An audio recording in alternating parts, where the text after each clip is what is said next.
Brent here with Bring Your Own Tools, and on today's episode, if you want to learn how I made this rough looking piece that I got at Goodwill for 15 bucks, well, $14.99, into this, well, keep on watching.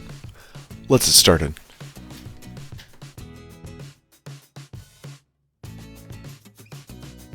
Now after I got this bad boy home, I decided to disassemble it as carefully as possible. I did remove the top and I'm not using the top, but the real reason why I picked this piece up was because of the feet.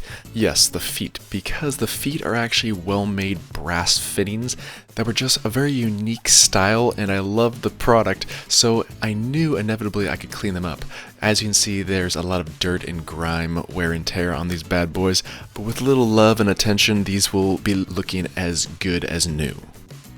Now to loosen up all the dirt and grime, I used some CLR and water mixture to allow the fixtures to soak for approximately 5 hours. Let them soak, let it seep in, then remove them, and they'll be much easier to remove all the dirt and grime afterwards. Now I use a steel wire brush to really loosen and break up some of that rough debris at first, but the real trick, especially if you want them looking beautiful, perfect, is actually steel wool. Yes, super fine steel wool. It's actually noted as 4 zeros. I don't really know why, but if you do, please let me know. And after we have these feet looking fabulous, we then actually apply a bit of linseed oil to the metal itself. Now it might seem unusual, but linseed oil actually protects metal surfaces from rusting or oxidizing. So you won't get all that natural oxidization if you actually apply a bit of linseed oil first. Now that we have the feet taken care of, it's now time for the leg assembly. Now this leg assembly is well built and it is very sturdy, so therefore all we need to do is actually sand it up and give it a good colorful paint job. Now I'm using 120 grit sandpaper just to scuff up the surface to make sure we have good adhesion with the paint, as well as just clean up any nicks or damaged spots that would be unsightly if you didn't take care of prior. Now I always suggest applying a primer coat first to any woodworking project such as this prior to actually the paint, and we're using Rust-Oleum Primer Flat White. Now this is a great primer that I've used for years and years, and it always comes out well as it dries quite quickly. Now I apply a couple layers of that and then I go back and apply the color.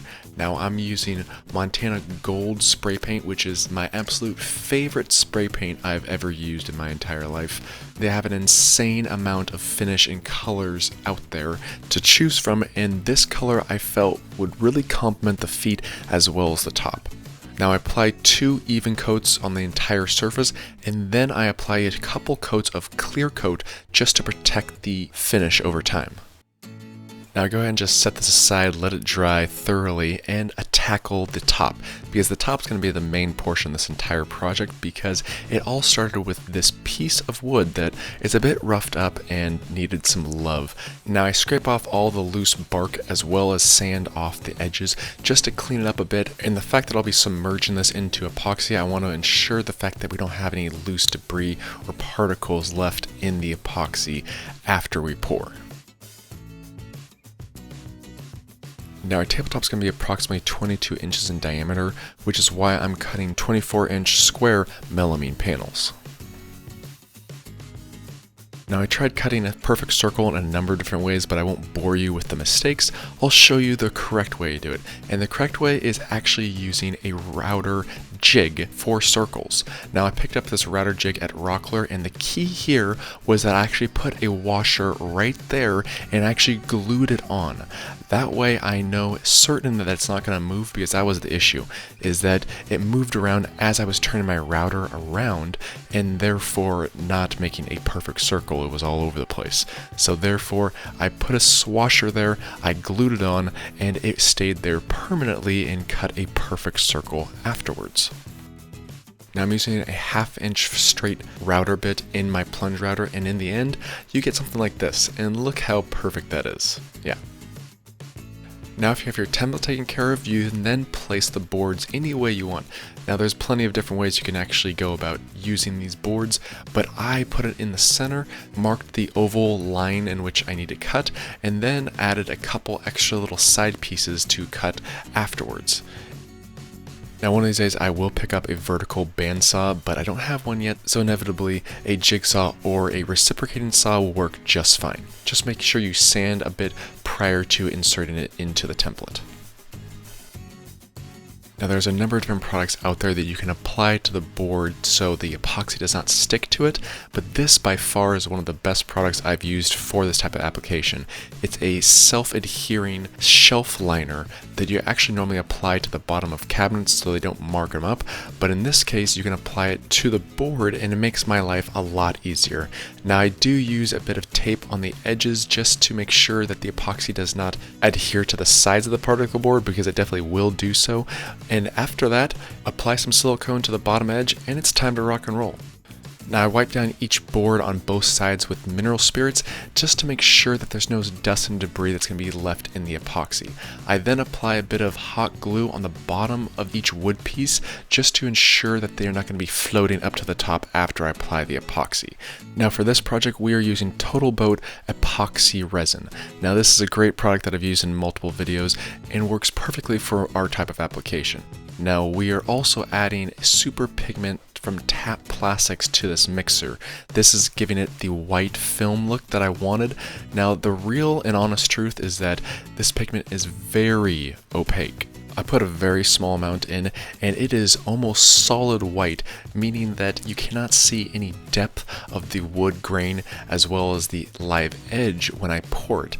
That, in all honesty, is not what I was going for. I wanted a bit of translucency so you could actually see the edge running down the side of the board as I poured, but because it was so opaque, you couldn't. Therefore, I did a couple things in the long run, which you'll see soon enough. Now on a side note, with this type of epoxy you really shouldn't be pouring more than a 1/4 inch thick. This is why I'm doing it in multiple passes, because there's a chemical reaction afterwards. But after it dries, go ahead and remove it from the framework, and at this point I did realize that I didn't have that translucent look to the board where you can actually see the wood underneath it, and therefore I wanted to add a bit more depth to it, which is why I then decided to actually wrap it in tape and apply one layer of clear epoxy resin. Now this will just give it a bit more depth that I was looking for, and therefore hopefully it gives the entire piece an overall more beautiful look. Now after the epoxy dried, I then used my woodpecker's router sled and routed the slabs flat. Now with this router sled, it's very easy to do so, and with this 2.5 inch router bit that I got from Bits and Bits, which I will be leaving a link in the description box below on where to actually purchase it, it made the sanding and flattening portion of this entire process much faster, and that's always preferable in my book. Now I do have this slab resting on Rockler bench cookies just to make sure that the piece does not move around. As you can see, it still does move around slightly, but it has heavily reduced with the use of these Rockler bench cookies. Now after you have both sides routed flat, you will then have two sides that look like this. You do see slight grooves, but you really can't feel it, especially with this type of router sled. It's very even cutting. Even if you see some marks there, they're very easily removable with a proper sander. Now this is a Bosch random orbital sander that I take all the way from 80 grit all the way up to 3000. Yes, all those numbers that you see right there are all the grits that I used on this entire project. So therefore, knowing that you want a nice clean even surface and reducing swirl marks in your epoxy, you need to go through each individual piece of sandpaper, but I won't bore you with that. Let's just move on. And let's just move on to this brand new Win oscillating spindle sander. Yes, if you want to know what my Christmas presents are like, this is what it is. Perfect little oscillating spindle sander that I was given over the holidays, and it's much appreciated because this makes quick work of this type of sanding. I'm able to get those nitty-gritty little side areas without having to use my random orbital sander, so thank you very much, in-laws. I want to make a nice little side detail on this top, which is why I'm using this large chamfer bit. And now the main key aspect when using this type of chamfer bit is making sure you do it gradually. You don't go all at once super deep and thick, because that's just going to hurt your bit, potentially hurt the wood, as well as potentially hurt yourself. And we all know that Brent has been prone to hurting himself on this channel in the past. So if you haven't seen this video yet, go ahead and check out the end. rough. After I chamfer the bottom edge, I then proceed to rounding over the top edge with a 1/4 inch round over bit. This just cleans up the top surface as well as gives it a nice professional feel in the long run.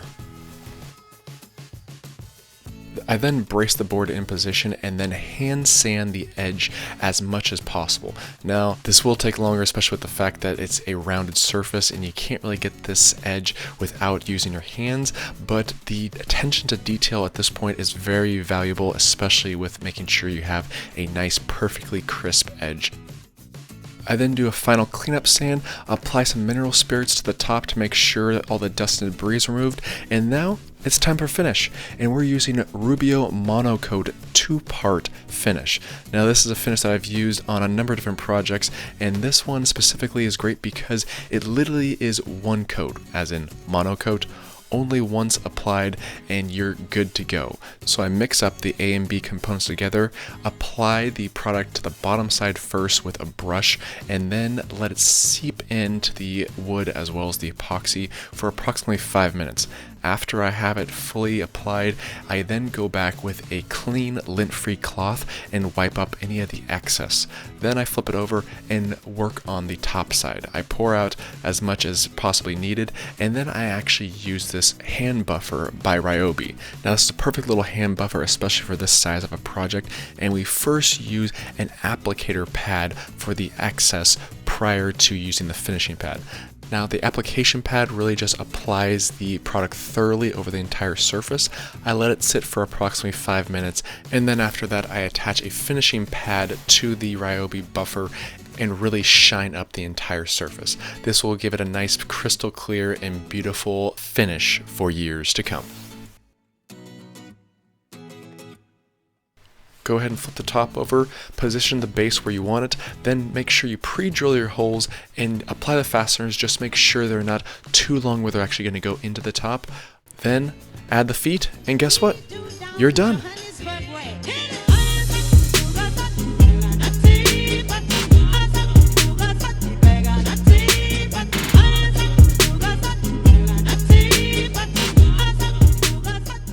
You have to love when a piece truly comes together, and this one really did, between the brass feet and the turquoise paint with the pop of the white with the wood, and you can even see the detail and the variance in the thickness of the wood with the clear epoxy that we applied to it afterwards. Plus, this all started with a $15 item that I picked up at Goodwill. Gotta love that. And there you have it, episode number 61 fully completed, and I love this unique transformation. Hope you guys all enjoyed it and learned something at the same time, because I'm doing a lot of different stuff with wood and epoxy, and I'm learning as I go, so hopefully you guys are learning at the same time and getting something out of it, because this is what this channel is all about, is actually learning the process of building and creating. But in any case, thank you for your time. Please like the video, please subscribe to this channel, and please check out my Instagram feed and my new website at BYOTools.me. Also, a huge thank you to anyone and everyone who signed up for my email list. I got plenty of individuals, especially because we're giving away this nice little piece right here in the very near future. But if you do want to potentially be entered into a drawing that I'll be doing a couple times every single year, please sign up for my email list. In any case, for your time, catch you next time. Okay, Brent, remember, always have 2 hands on your workpiece when using the oscillating spindle sander. That was close.